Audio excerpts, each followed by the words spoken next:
Hello, everyone. Welcome to The Right Brain. Today, we have a very special guest. His name is Paul Sikes, and he's a very good friend of mine, but also someone I admire deeply. He's a fantastic songwriter. A song he wrote just won a CMA. He's got a bunch of number one hits. He's got his own spotlight on Apple Music. Wow. He's acting shy. Also, not acting. Also, fun fact, Paul and our friends, we were all out at a bar one night, and I really wanted to launch this podcast, but I put it off for like a month or two because I could not come up with the name of the podcast, and I was like just talking about it out loud, and I was like, yeah, it's about the right brain, and then he was like, why don't you call it Right Brain, but WRITE, and then I was like, crazy crazy spin. There it is. Go. So basically, you can thank him for us launching. I'm a shareholder. He's a shareholder, yeah. We owe your royalties or something. Yeah. That's great. But yeah, Paul, tell us about yourself a little bit. Well, yeah, I guess I'm here to talk about my experience a little bit and how the stuff we deal with. I don't know. I've come about this whole business, I guess, humbly, and it's been a slow burn in my career, I guess. And I grew up playing music in a modest household. My dad was a preacher, my mom was a teacher, and they instilled a love of music into me and my sister. And we both took piano lessons as kids. And my mom and dad met in chorale when they were singing together in college. And they shared a love of music together from the get-go, and they wanted to pass that along to me and my sister. So I got into piano as a kid and found out how much I love music. I don't know if I love piano that much, but it definitely showed me how much I love music. And when I picked up a guitar for the first time, that's kind of when I realized I think this is something I want to. Oh, he's so good at guitar. It's wild. So. And how old were you when you first picked up the guitar? I was 13 when I first picked up guitar. I was at church camp one year, and one of our counselors had a guitar. I'd never really seen. We had one in the attic at my house, but I didn't really think twice about it. But I saw him playing, and for some reason, I was just instantly enamored by it. And I got him to teach me G, D, and C. And I got home and I begged my parents to get me a guitar. I got one for Christmas, and I kind of just never looked back and continued playing piano as well. But that knowledge of the piano really helped me learn guitar, I think, at a more rapid rate, or it just made more sense to me, I guess. But yeah, that was kind of my upbringing, and it had nothing to do with the business. It was just strictly learning music and just what you love. Yeah, just what I love. Yeah. We always talk about how, when we look at, because our perspective again is it all comes down to the brain, like what kind of brain you have and what gives you different abilities to do things. And we talk about right brain dominant people have that natural songwriting ability and music ability, but it's built on a trait, and that trait comes from your parents, right? So it's a family trait. And you see that there's a family of musicians, and you had two parents that were both musically talented and gave that love to you and passed it on to you, but also passed on literally the genes that created your brain, that created an area in your right temporal lobe that makes you better at actually, melody and writing songs and things like that, right? Like being able to write it. So that's a family trait. And you said your sister was also, that she didn't get into the music business or anything, but she still play music or?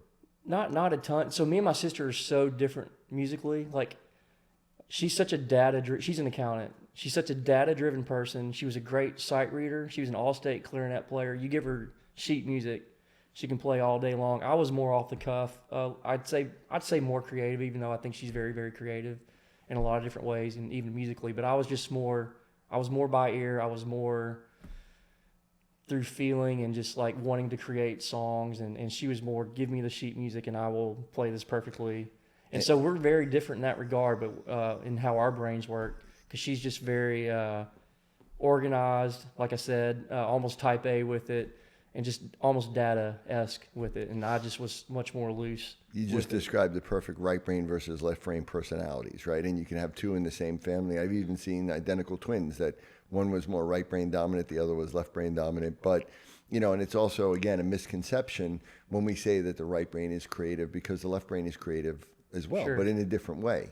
So that, you know, typically the right brain musician plays by ear, doesn't like read or write music, and is more intuitive and more creating new songs and new content that really no one's ever done before. Whereas the left brain is more about playing what's already been written and maybe innovating it, or, you know, just playing it to perfection, or just finding new ways to present it. But really, it's not about creating new content as much.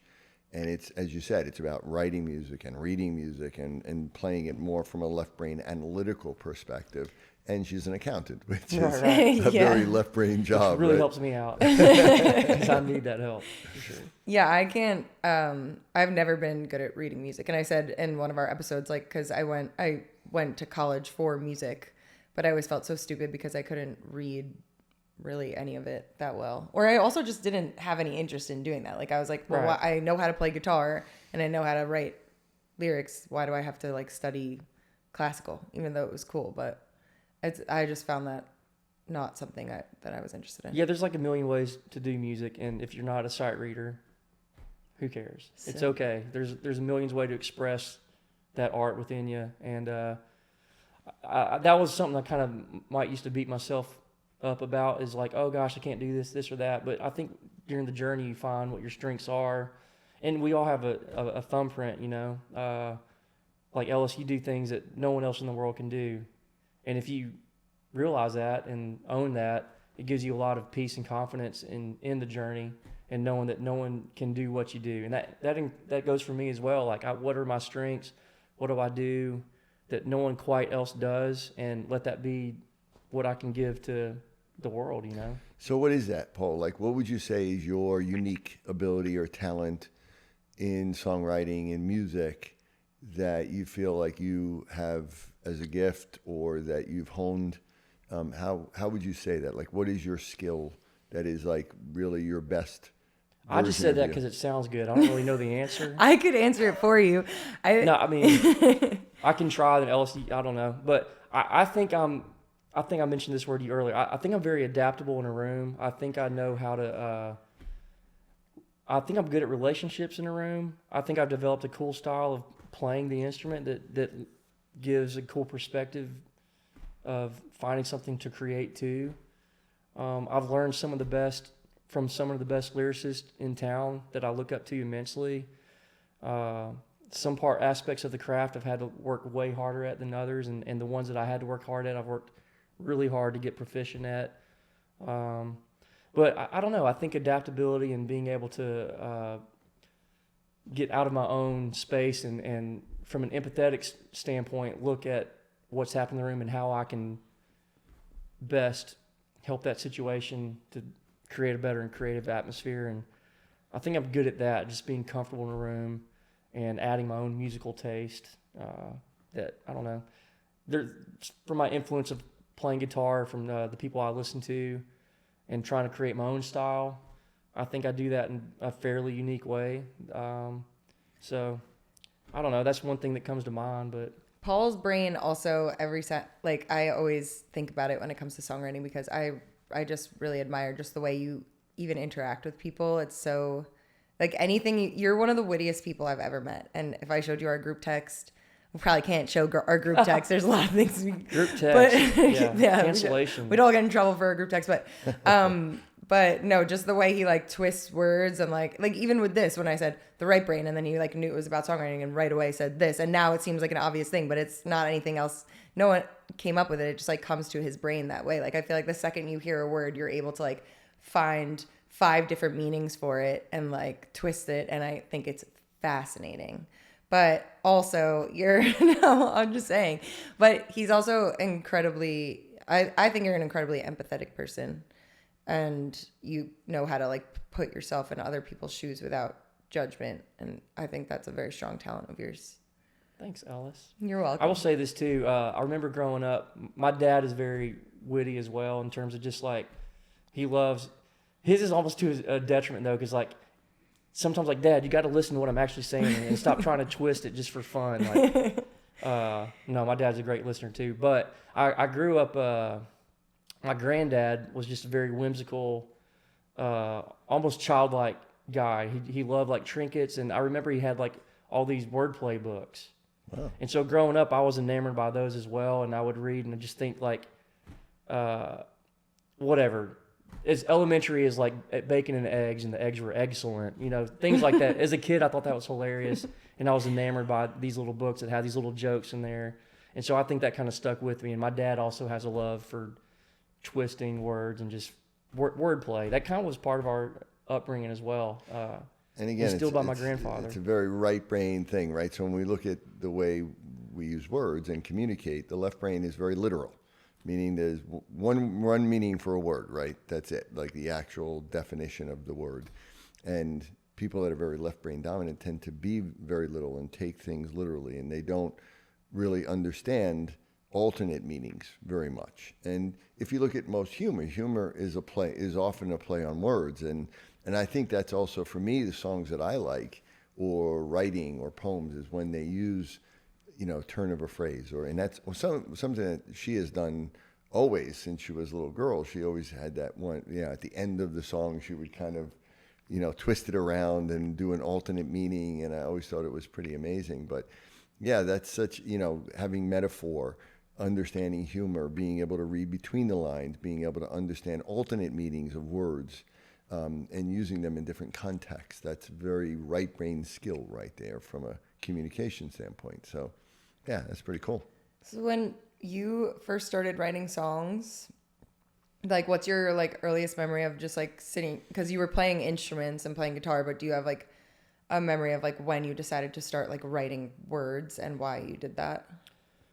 Yeah, I remember Big Al Yankovic. Yeah. He would write these satirical songs and so I was like, that's so cool, that's so funny. So I started writing these satirical versions of popular songs. I know I did like Teen Spirit from Nirvana, and I did a version of Beat It by Michael Jackson. It was called Don't Eat It, about picking your nose. That's funny. And I just made up these crazy songs. What were you like in high school when you did that? I was like 10. I was like 9 or 10. That's funny. But then when I started picking up guitar, I tried I'm going to write a love song. And I really didn't know anything about songwriting. And in particular, I did not even grow up on country music. That was one of the last genres I really kind of fell in love with. I grew up more classic rock and blues and jazz and a lot of classical and stuff like that. And so in terms of the country music songwriting, that came along later when I was closer to 16 or 17. But definitely grew up in a very musical household where I did want to explore just writing my angsty 90s, grunge rock songs. Yeah. That really, I think I didn't really know what they meant. I was just trying to sound angsty and sad. Was there any particular song that you thought, like when you were a kid, like that you thought, wow, the writing in this song is so cool or so interesting, or besides Weird Al Yankovic, and an artist or so that you thought, wow, I love the words of that song. Do you remember anything like that when you were a kid? Yeah, well, in terms of just as a guitarist, I think the first thing I got into was James Taylor, and I remember really liking those lyrics, and just the simplicity of just how he paints a beautiful, simplistic picture. And I like the way he wrote songs, but I wasn't really thinking like a songwriter back then. It was more I was just learning to play guitar, and I liked the song. But in terms of a songwriter, when I first was like, oh my gosh, the craft of this was like so good. It was, I think my junior year, I played in the talent show and I played the dance, and I was learning that song by Garth Brooks. Yeah. And I just remember thinking like, this song, I remember thinking exactly, this song sounds so simple, and I know it's not. I know that was a lot of something went into getting that to become this concise, beautifully written song. And I was suddenly enamored, like, how do I do that? How do I make a song sound that simple yet that good? And so I knew when I was writing my songs, there were little pieces that had some promise to it, but the end result was not the craft of what that song was. And so I think when I heard the dance, I fell in love with songwriting. I was like, maybe that's something I could try to get into. And that, I think I was 16 or 17 at that point. And that was really the first time I was like, thought country music is like something I really started paying attention to at that point, especially from the songwriting aspect. Yeah. It always had the best.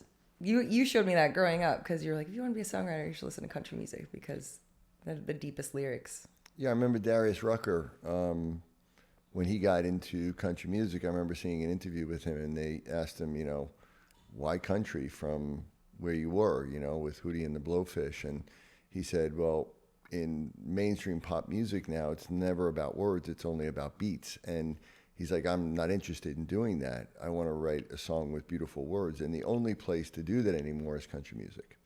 And that's where, that's what his roots as a songwriter were. And that's why he wanted to do that. And I thought, wow, that's pretty cool. And that's with her knowing as a little kid that she was interested in songwriting. So, got into country music, playing a lot of country music and all of that around her. And she really seemed to appreciate it. Yeah. And I relate to you with saying that, because I started writing songs, but before I ever had a relationship, because I was 11. But I remember I wrote a really deep song about love. But my Can you play it for us? It's probably not that deep now if we dive back into it. But it was a song about love. But I obviously didn't know anything about love. But I had a brother that was 3 years older than me, and I was watching him and his girlfriend's relationship, and they got in a fight. And I saw them fight, and then I put myself in their shoes, and then I wrote a song about that. But that was how I did that, yeah. Hey, that was a good exercise back then, being able to even put yourself in someone else's shoes, I think is a gift, And I think that's a big mark of a writer as well. And again, that's a very right-brain thing. That is really what empathy is. Empathy is being able to literally not sympathize. So sympathizing is where you can say, oh, I feel bad for that person, or I can understand, Empathy is where you literally put yourself in that person's perspective, and you literally step into who they are and literally feel it as them. And we actually feel it first in ourselves. So, we'll feel it in ourselves and mimic that. And there's an area of our brain called the mirror neuron system in which we do that. So again, being able to do that, and I think that's in a song. And like I said, I don't know if you use that same skill when you're trying to write for an artist. Are you literally trying to think of what is the emotion this person is trying to get? And is that something that you try to do? And also I want you to understand that asking you these questions, the idea of the right brain is it doesn't, even though it has songs, it doesn't really have a voice. It's really subconscious. So it's really hard to analyze why you do what you do. And that's also the nature of the right brain. You can't say it in words. It's it just is. It's just an intuitive thing. It's just what I do. Never really analyze it, just did it. And that's kind of, I can tell Sure. that's where you're struggling trying to explain this stuff to us, because it's how do I explain it? I don't know how to explain it, to be honest, but I do know that it's also what we do as a business. And so, we exercise the empathy part of it. We try to do as creative as possible and put the art into it. And sometimes an artist is cutting Tuesday and they need this kind of song, and we got to write that kind of song. And we put so many hours into the craft and into the empathy that now sometimes you can just crank out songs, which can become a danger too, because you don't want to just become a machine, just writing without the empathy side of things. But also, I think over the years I've learned the business side of it, to where we got to write this kind of song, and I've practiced enough to where we can kind of just knock that out, and hopefully at a high level, and give an artist what they need. But then also it's just nice to be able to sit down when I have time to not have a deadline and just pour everything into the song. So I think there's both sides to that, where you need to write for a deadline. And I think you can pour art into that either way. But I do prefer when I can just really take my time and truly just be myself and just not worry about the business side of it. But if you can marry the two things, I think it makes for a fun journey for sure. Yeah. But Yeah, I get that. Yeah, I feel because when you know where a song's supposed to go, and you can understand people's emotions well enough, if someone's like, I need a song about this, you're like, all right, I could do that. It's actually easier when it's not about my own the things that I'm going through. It's Yeah. easier to be like, oh, you need a heartbreak song? I'm in a great place right now. But yeah, I can put myself there for an hour because it's not as painful as like actually going through a heartbreak and then having to write about that. But we can relate to those feelings either way. Yeah, rarely am I writing about something where I have no feeling or empathy towards in any capacity. If not, I'm the wrong guy to be writing that song with, you know. But I can at least, you know, sometimes we make up, you know. I remember I wrote a song about a duel between two guys fighting over a girl in the Wild Wild West, and obviously that didn't happen in my life, but it was fun to put yourself in those shoes and try to create a story. That didn't happen in your life? I'm waiting for it to. I need to find someone to fight with, but we're gonna fight over Ellis after the show. But yeah, but I don't know. I just try to put myself in shoes when I can, and write for whatever opportunity is in front of me. But do you have a song that you've written that you feel like, you know, is like I know it's hard to pick one thing, but one song or one line that you've written that you feel like that really typifies what you like is you, like your writing, your style, your work, or that you're most proud of?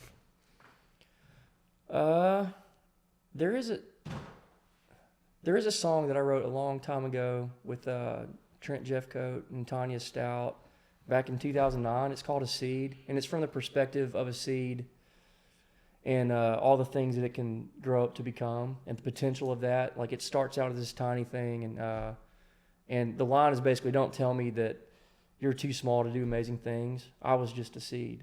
Wow. Oh, And that's it going to make me cry. But it goes through the life of a tree. One, it becomes shade for a child. It becomes a table. It became Johnny Cash's guitar. It became Babe Ruth's bat. It became the coffin for a soldier. And there's a line there, so cut me down and take my life. That's when I'm at my best. Wow. And so that song is one that always comes back as what I'm proud of.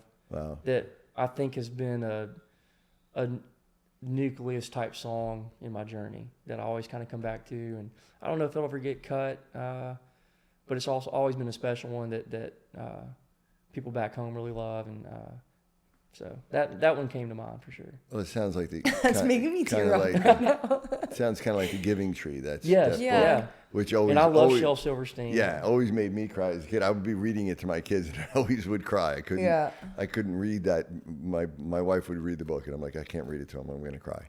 But it's a beautiful, beautiful story to that. Even what you say about, you know, Babe Ruth's bat and, you know, Johnny Cash's guitar. That's awesome. That's amazing. Cool. Appreciate it. I'd love to hear that. Wow, Paul. Maybe you can sing it. It's an oldie but a goodie. Well, you know? it's going to get cut now because we just talked about it on the thing. People would be stupid not to. It was on hold.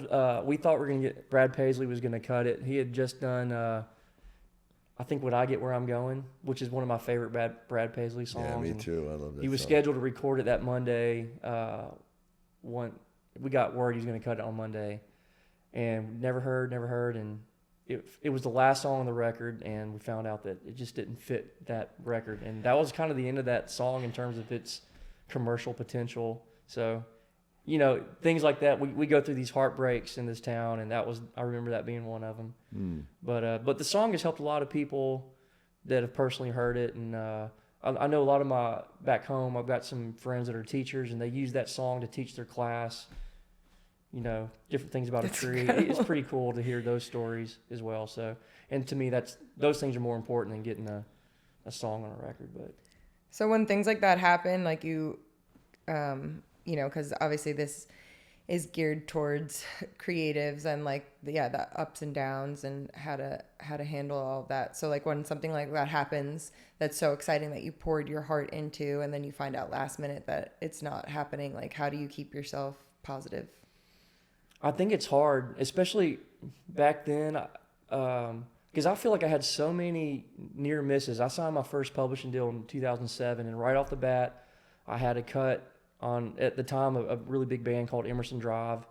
They just had their first #1, and I had the follow-up single to that, and I just signed a deal. I was like, this is easy. Why, are you kidding me? Like, I just signed a deal. I wrote one song with a published writer named Bonnie Baker, and this song's getting cut just like that, and they played it at CMA Fest, and this is their next single, and I'm going to make $1 million tomorrow. And I don't know what happened. They had some stuff go awry with their management, and they went with another song last second. And I don't think that song charted very well. And I was so devastated, because I was so like, I thought that was just everything.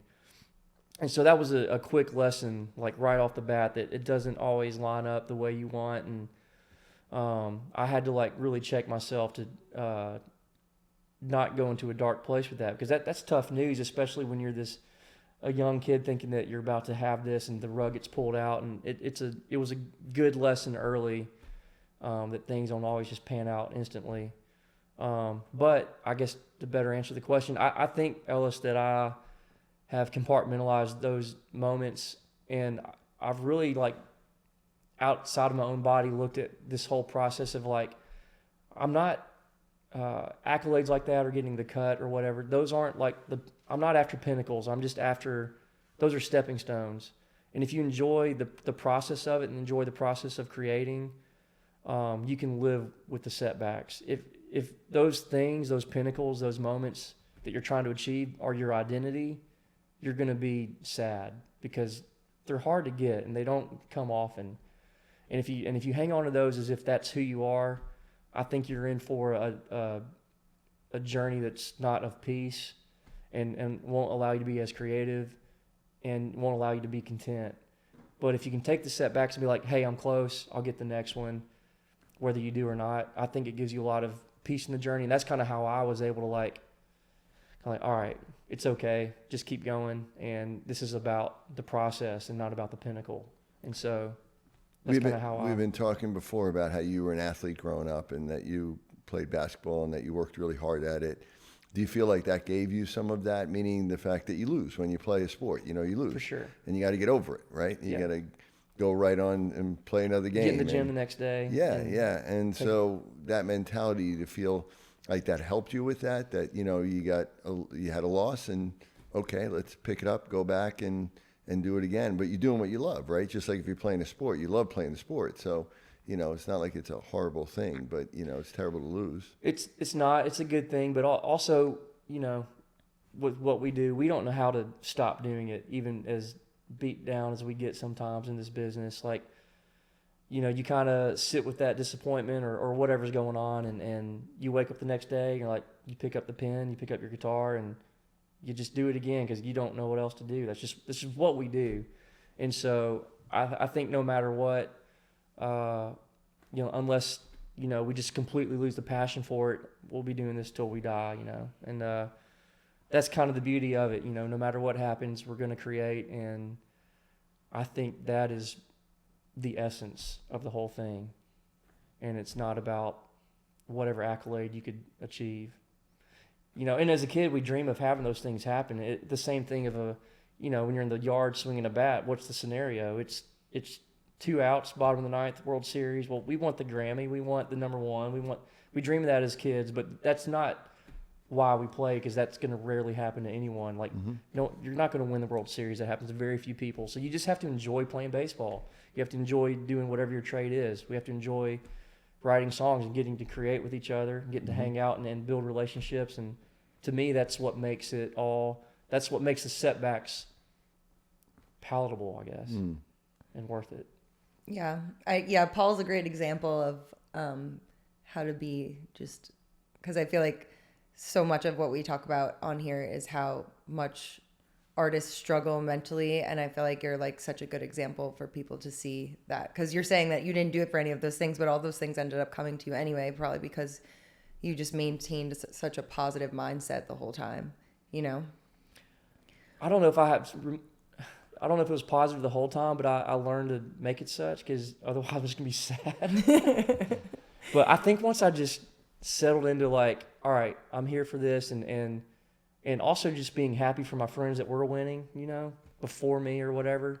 I think it was like once I got to a place where I could really appreciate that, I don't know, I just feel like that helped turn my perspective and shift me into a more positive mindset, that it allowed for better things to enter my life, So I don't know. Yeah, it's interesting because a guy as talented as you in this business, we've already done a bunch of shows, and I've talked to people, and I know with her, and there's always, the struggle that goes with it, right? I always talk about these imbalances that people that are incredibly talented, are more vulnerable to certain weaknesses that they can, they can get over or that you can actually correct.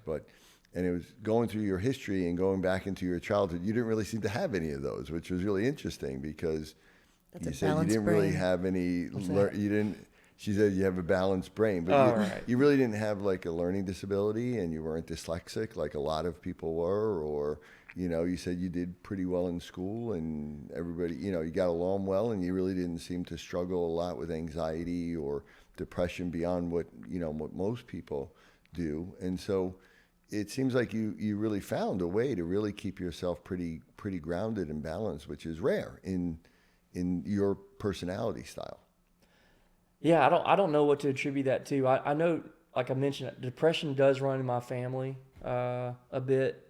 And I'll have little waves or bouts, but it's not a place where I live typically at all, and I'm thankful for that. I have my own anxiety things. Like I've very much struggled with like stage fright, big time, to where it was a bit debilitating for me to get on stage, and so I've overcome a whole lot of that. I don't know what I practiced to get better at that, other than I think getting older kind of settled me into adulthood where I was like, okay, if I mess up, it is okay. And I kind of started to realize that. And so that kind of anxiety started to dissipate a bit as I got older. But in terms of depression and stuff, like I mentioned to you, I really enjoyed playing basketball growing up, and that gave me a lot of confidence and pride and something to work towards, and instilled in me a love for exercise, and which I carry to this day. I still do that, and I don't know, but I didn't really have a lot of depressive periods in my life that were extended, but so I don't know what to attribate that to be honest. You're Well, a lot of it might have been also your parents. I mean, like they seemed like they created a pretty, it sounds like they created a loving home, and you didn't feel like overly judged, I would assume, even though it was obviously a pretty religious background for you. But no, I didn't feel that way. My parents are amazing, and they gave me and my sister a really good upbringing, and I had a really fun neighborhood, played outside all the time, and grew up in a modest household, but it was just ignorance is bliss kind of beautiful upbringing. It was good. So, but yeah, they just instilled a passion of music into me, and not to say I definitely struggle with things, and I'll get depressed. I've had my heart broken, as we all have, and that can take you to a dark place for a while. But I don't attribute that to being my chemical makeup. That was just a thing I went through, and was able to come out of it a few times, but a bunch of times. The stage fright thing is interesting. Oh, yeah. Yeah, for sure. I'd like to understand more of that. I mean, like, from an artist perspective, do you feel like you get stage fright, or have you ever? Because you never seem to. No, I definitely get stage fright. It's funny because Paul has come to a few of the rounds I've been playing lately, and then if somebody like drops out of the round last minute or whatever, Paul's like, I'll go play it. I'll go play a song. I'll do whatever. And like, I admire that because I get like freaked out. Like that happened to me maybe last week. I was out around and my friend Ronnie was like, hey, so-and-so just dropped out. Do you want to pop up? And I was like, why not? Like this is literally what I do for a living. Why can't I just say, yeah, let's do it? And like, I guess it depends on where I'm at, but some days I'm just like, oh my God, I don't know. And it's like, why? Literally all I do every day is play guitar and sing, but for some reason, I don't know what it is. I'm not exactly. I feel the same. I'm not exactly sure. It's hit or miss for me, even today. But yeah, I know how Ellis feels for sure, because that's something I've definitely struggled with. And some days I do not want to be on stage, and I hide it really well. But sometimes I'm just feeling like I want to be off the stage. Is it that, again, the fear of like being embarrassed or failing, or is it, just it's overwhelming having people look at you? Or, I mean, what would you describe that feeling? I think it used to be the failure aspect. It's not anymore. So I'm just not made to be on stage. And I like to do it for the exercise. I like to do it to share my songs, but for me, it has to make really good sense for me to be on stage. Like, if it's a writer's round, I can compartmentalize where, all right, this makes sense for me to be on stage and to put on a little bit of showmanship. But if we're at a party and you just hand me a guitar and say, hey, play a song, I'm going into a shell, and I'm not going to do it. He got it. It's a different compartmentalization where it makes sense for me to do it in this scenario, and I don't want to do it in this. And I don't know why that is. For one, I don't really like the spotlight. I think that's why I'm a songwriter. But I do think it's important to share our songs. And so when I go to Writers Round, I think it's a really good exercise for me to get on stage and play. I've played guitar for artists over the years where I was on stage, but I was the side guy. So that makes more sense to me because the spotlight's not just on me. And so, but I had to overcome that even because I think just being up, my dad was a preacher. He was on stage in front of people 3-4 times a week. And I remember I would like lead a devotional or whatever, and I would spend the entire night before, the entire day, just completely on edge. And I hated getting up in front of the church. I kind of did that to hopefully make my parents proud, but I never really voiced it like, I don't want to do this. And so I think when I started playing music, everyone back in my hometown just thought I'd be the star and want to be on stage and all this stuff. And I hated being on stage. And it took me a really, really long time to get to the point where I could tell Ronnie, I'll do that round. Yeah. Like that would never happen even like 7 years ago. So Yeah. I don't know what I snapped out of, but I think getting older, where you just get more comfortable in your skin, and I don't care if I mess up. I care less, I guess. Yeah, I think that's a really key attitude to have, wonderful right? place to be. Yeah, absolutely. Yeah. Because he always wants me to play at family parties. And I don't know how to, I explain, like I've been on stage in front of thousands of people, and I would rather It's easier. do that because I can't see any of their faces. I don't feel like an attachment to them. I'm just like on there doing my thing. But then at like a family party where every single person knows me and maybe they're analyzing all the words I'm saying, or just the intimate attention, I can't handle it. I don't know. Yeah, I get it. You I got feel that? the same way. Yeah, it's quite interesting. But yeah, I do need to get over it, and he inspires me to get over it. Well, we were just having that conversation before we got here about how, you have to understand that not only kind of embrace failure or mistakes, but actually expect them. I mean, they're part of the process, as you said. Honestly, people want to see the mistakes because then they see the human. Yeah, that's true. And people want to relate to you. When they see you mess up and they see you own it and make a little quick joke over it, they connect with you over that. And that's also art, And people would rather see the human than some perfect robot that, I don't know. There's something endearing when you're able to make a mistake and just go with the flow with it. And I think that's what makes a great artist, is that somebody, because, being right brain dominant and talented also makes you extremely vulnerable to shame and embarrassment and guilt and fear of failure and fear of rejection, because those are really strong right brain emotions. But there's also this desire for everybody to love you and so please everybody. And find that balance, and then be able to actually, it's really hard to be vulnerable in those situations, because in being vulnerable you risk shame and embarrassment and people making fun of you or whatever. But when you do that, that's when you connect with people on a deep level, because everybody feels that. So For sure. Yeah, I think that's something that you've grown into and learned to. And I think that's a lot of where the stage fright issues come from. I think too, like when I either look back at her show or when I'm watching a show, I think I realize like the turmoil I'm putting myself through on stage. Everyone in the audience is just, they want to hear your songs and have a good time. And they're not in tune to that torment you're putting yourself through. And I'm like, why am I doing this to myself? When people just want to have a good time, they want to hear you play a song. If you mess up, no one cares. And I finally reached that place where I'm like, it's all good. But there's no need to torment ourselves when we're up there. And people just, they want to love you and they want to hear your gift. Yeah. Yeah, I've noticed that too, like where I would be in the audience at a thing and like someone would make a mistake and I would just be like, And just you don't carry care. on and just Yeah. be like, whatever. They You sound don't care in good. the audience. They made one mistake, and I won't even remember it in 4 Yeah. seconds, and I still think they did a great job. And so yeah, a lot of times I'll be like, because if I make a mistake on stage, I'll come off and I'll be like, oh my god, I'm so sorry. yeah, like and I'm like, I'm done for. But yeah, we're so forgiving of everyone else, but Right. not to ourselves. Yeah. I think that's a hard lesson to learn for sure. Yeah. I also, there was like a switch that happened when I was playing a bunch of shows in New York City where like I'd have so much stage fright because I had never played at the venue before. So every time I played at a new venue, I'd be like, well, how am I supposed to know what the energy of the crowd is going to be if I've never seen the venue, if I don't know what I'm playing to, whatever. And then there was like a switch that happened in my mind where I was like, actually, I'm the one that's going to create the ambiance for everybody.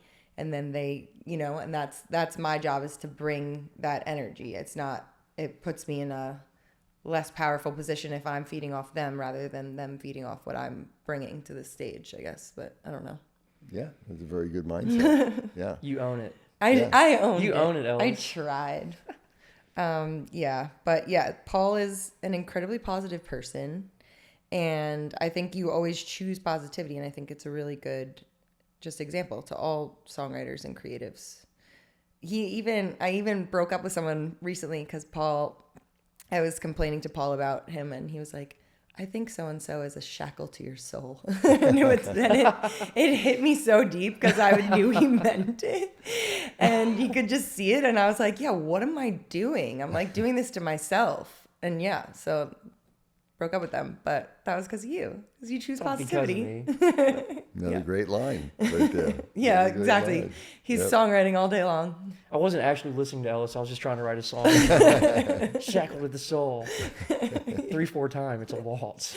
Yeah, we got to write it. No, but yeah, Ellis is such a dear friend of mine. I've really enjoyed getting to know Ellis, and she's, I think she's amazingly talented. And I know that, from what you've said, that you battle with the stage fright as well. So, I mean, I just really identify with that. And I think that, I guess, the right brain kind of person, it seems like something that we do struggle with a little bit. Yeah. Yeah, but you've, as well as anybody that I've talked to recently, have found a way to really, not only cope with it, but really kind of use it and really grow with it. So, like, if you're speaking to a young singer or songwriter who maybe has those emotions and you've been able to kind of get over it and deal with it, is there any, like, particular advice like that you would give as far as was there something in your mind? At one point you said like something switched. What was that? Do you know, like that switch so that it didn't bother you as much? Or I know you said it's part of age and experience, but you learn something Sure. from that, right? And the sooner somebody can learn that, then they may not have to go through the same amount of years to learn it. So, I would tell them to turn 30 and just get through it. Honestly, from the psychological standpoint, I don't know how to impart that kind of wisdom. I would just say, kind of just what I said is, hey, envision yourself in the audience. Do you care if someone messes up? The answer is no. Are you just wanting to have a good time and hear someone get through their song? Yeah. And so why would you do that to yourself on the stage? Just people are there to hear your gift and to love you, and they just want to connect with you. And if you make a mistake, no one cares. And also, I just think practicing that, I think to an extent, that kind of exposure therapy, if you really want to, kick that fear, is to do, the more often you do it, the more comfortable you will repetition, get. Yeah. So, and that's, yeah. Some people really do struggle with it, but the more, even then, the more you do it, the more comfortable and more whatever happens that you don't know how to maneuver, you'll get used to those things and know how to navigate. Yeah. Like your sound goes out, your mic goes out, or your guitar cable, you won't freak out if you have a little bit of experience of those things happening. And Yeah. That gives you a little bit of confidence going into the next show, I think. So I think just doing it, honestly, and just understanding that people aren't there like critiquing your every single move. They just want to hear you sing. Yeah, the fear of being judged by others. And, like you said, when I'm in an audience and I'm watching guys like you and you all seem just so talented and great. I'm looking like, I want you to have a great time up there. Like, to me, this is like, this must be so much fun for them to stand up there and It's be not. able but, No, know, that's not true, though. It is fun. That's what we think. Yeah. You know what I mean? Like, we would think, like, I guess it's like if you're watching, someone play football, you're like, wow, that must be fun. But also there's a lot of pressure on them at the same time that you're not seeing or experiencing. But yeah, the people just want to see you enjoy yourself. And I think that's another thing. If you envision that, they don't want you to be stressed out. They wouldn't imagine you being stressed out. They're like, wow, you're kind of living your dream up there. You're doing what most people have never done. 80% or more people hate their job. You guys are living your dream. You're pursuing it. You're doing it. You're putting it all on the line, and you're out there, and most people think you guys are, living the dream, and you should be having fun and enjoying it. But at the same time, you're stressed out and thinking about, fear of being judged and all of that. I think it's a really good perspective you just brought up, because we are living a dream, and it's not always easy, but we do get to do this and try to do this and try to pay our bills doing that. And that's, I think, a really amazing thing that we get to experience. And we just don't need to be beating ourselves up on stage, and because people want to hear what we do, and we deserve to have fun doing that and not, beating ourselves up. I couldn't agree more. We talk a lot about, manifestation and how to do that. And again, none of this happens by accident, right? This isn't an accident that you got here and that you've done this. And so how do you do that? Do you feel like you've manifested this, and how did you do that? In terms of just making a career? Yeah, making a career, becoming a songwriter, being everything that you ever wanted to be, right? Because that's what you wanted to be. Yeah.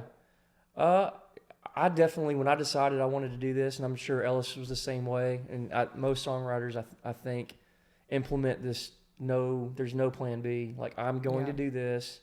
I'm gonna wait tables. I'm gonna load the freight. I'm gonna cut the grass. Anything that gives me time to write songs. Like I was going to school, trying to finish up college, and I got to the point where I could do. I packed Tuesday and Thursday full so that I could write Monday, Wednesday, Friday, and then I was doing these other odd jobs just to pay my rent. But that's what I was going to do. I was going to do that until I got a publishing deal.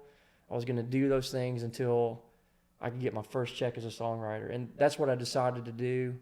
And I really didn't look back. And honestly, as a 21-year-old, when I took that leap, I'm honestly looking back at that now, very proud of myself for taking that stance. And I think that was a wise move from a young kid to just put my eggs in that basket, because I knew what I wanted to do. I turned down internships that might have shifted me into another side of the business that I really didn't want to be in, I turned down paying jobs that would take songwriting away from me. And so I do remember I was just gung-ho, and that's what I was going to do. So in that sense, I don't know if that's manifestation or just working your butt off to get somewhere, and not taking no for an answer, and not lying down when you get the setback, getting back up and writing the next day, and just working really hard to make it happen. I don't know. I knew what I wanted to do, and I had no other option. No, you had a vision of it, and you made it happen, and you also believed it could happen, right? Yeah. Like you fully believed that you had the ability and the talent to do that. Yeah, and I remember my dad saying, my parents have really believed in, they've supported me incredibly throughout this, but I remember my dad, before I really started chasing it, he was like, all right, I just read this the other day that less than 10% of musicians that chase this thing are going to make a living. Just want you to know that. And I was like, yep, I got you. He's like, you can go for it? And I'm like, yep, okay. And I knew the odds were low, whatever. Yeah. I know it's hard to break into, but I was going to be the one that broke through. That was just how I thought. Yeah, some people make it. Why not you, right? Why not? What about you? Did you? Because you never ever said anything like that. Like, you never really, you never seemed to really doubt yourself either. Like, you knew what you were going to do, but I never once heard you say, wow, this is going to be so hard. This is such a difficult business. You never said that. I think I just was like, I just think if you're given the gift of a dream and it's very vivid in you, that you see, I don't know, you would see people older than you that like were like, oh, I always wished that I did that, or I wanted to whatever. And I just always in my head was like, if I don't figure that out, I'll be like dead inside for the rest of my life. Like maybe it'll ebb and flow and it'll be really hard and not like the most solid lifestyle for a while, but I think I'll just forever feel so sad inside if I don't do that. And you never had a plan B in your mind, like you never did, really? No, because one of our aunts said that to me one time. She was like, yeah, but like, what's your plan B? I was like, bitch, I don't have one. Ain't no plan B. But it was no plan B because I was like, the only plan B would be me living with this in the back of my head for the rest of my life, that I didn't do what I know I could do. I just didn't try hard enough. And I can speak from a parent of a creative child, and I'm sure your parents, again, what your father said, is that, you know, my wife and I both have a very similar mentality, and both pretty right brain dominant people ourselves. And, you know, my wife is 19. She went off, you know, to become a model and became like, you know, really super successful in another country where they didn't speak language. And, you know, I mean, like she was pretty fearless at a young age. And, but when she was going into it and she made the decision she wanted to go to college, and then she said, I'm going to come and I'm going to go to New York. And a lot of our friends, we come from a town where it's a big Wall Street town, and, you know, our friends were like, their kids had to go to the exact right school and study business and get into finance and get a job on Wall Street, making good money. And so they were like, you know, it's a really hard business. And, you know, what's her plan B? And my wife and I would always be like, you know, we didn't teach her to make a plan B. This is her passion. This is what she wants. And we're just going to support her. And we also believed in her talent and her ability. You know, we knew it. But it was just, and I think it sounds like your father, like he didn't try to talk you out of it and say, hey, you know, you better come up with a plan B, because he just said, hey, you realize what you're getting into. Are you prepared for that? And you were like, yeah, you know. So if you're, you know, as a parent, you get to a point where you want your kids to be safe. You want them to make money. You don't want them to be a homeless person. You don't want them to, you know, struggle. But we also, if you ask any parent, you know, because I deal with parents all day, every day, what do you want? I want my kid to live their dream. I want them to be passionate about what they do in life. I want them to, you know, love what they do and have great relationships. And yeah, sure, make money, but that's not the primary goal. But we want them to be able to at least support themselves and be safe. And then when they're going into a field where you know it's hard, and you know that they may be a struggling artist, and you know that they may not make it, it's hard because the instinct as a parent is like, well, make them go the safe route and talk them out of this, and this is crazy. But as a parent, I would tell them, don't do that. Like, let their child be who they're going to be. Let them take those risks and let them live their dream, even if it's going to fail. You know what I mean? Even if they're not going to make it. So. And it's hard to do when you're a parent. I'm sure. It's interesting because I have no idea where I'd be if I didn't have that support. You know, there's no way to know. I don't think I would have pursued it. Maybe I have no idea. It's just an interesting what if. Yeah. And you always felt like you had that. I don't think we both tried to never create any doubt in you that you could do it. That you could be at that level. Y'all had my back for sure. Yeah. Yeah. But, you know, it's not an easy thing to do, but you guys did it, and you're doing it every day. What's like any major future goal for you? Like, is there anything that you, like, what's next? Major future goal? You know, I'm signing a new publishing deal with Sony. I'm very excited for that. Yeah. Wow. Very excited about that. Congratulations. That's I amazing. had a beautiful run with Endurance Music for the last 5 years, and crazy respect for that team. They're dear friends of mine. I'm also excited about the future with Sony and seeing where we can go with that creative team. And, you know, I do have some, I guess, personal goals I want to reach. And, you know, I've always wanted to be ASCAP Songwriter of the Year. Ashley you Gorley, just won an ASCAP award. Ashley Gorley standing in the way of that one. He's such a monster and one of the greatest to ever do it. I don't know if I'll ever get that, but it'd be fun to maybe achieve something like that from a personal standpoint. But if not, I'm happy, like I said, getting to do this and having opportunities and having a shot to write songs that could change a lot of lives. Getting up with knowing that there's a potential for that to happen is a lot of fun. I'm just thankful to get to do this and to support myself doing it. But I'm excited for a new chapter with Sony and to see what we can do together. And that's pretty fresh. You know, we're going to sign the deal here in a couple weeks, and that's awesome. We're pretty much done with that. But yeah, I think it's pretty cool. You know, you guys at any given time, at any given day, you could, you know, wake up and write one of the greatest songs of all time. You know what I mean? That's a pretty good. Yeah. Why not? I mean, just Why like not? when Could I happen heard, anytime. you know, Dolly Parton wrote Jolene and I Will Always Love You on the same day. Yeah, that was a good day. I thought Paul Sikes wrote those songs. Right. Classic mix-up. Classic. Well, Paul, this has just been absolutely lovely, as I thought it would be, because you're the best. And yeah, I think that this is a really positive episode and is going to be really inspiring to people. So that's very refreshing. So thank you for being you. Thanks for having me. Yeah. Ellis, you're such a homie, so I'm really thankful for you, and thanks for having me. It's been lovely talking with you. I know you've helped so many people, and thanks for letting me be a part of this podcast and, you know, try to give whatever insight I have. It's fun. That's great. I think you're fantastic. And now all I want to do is like dive into your music and listen to it and hear it. And, you know, and we'll listen to it on the plane ride back. Most of the people out there want to do that now too, because you're the kind of guy that you just, you know, you want to root for and you like, and yeah, it's great. So I appreciate it. Thank you. I appreciate you. Thank you. Okay, great. That's it. The Right Brain. The Right Brain by Paul Sikes.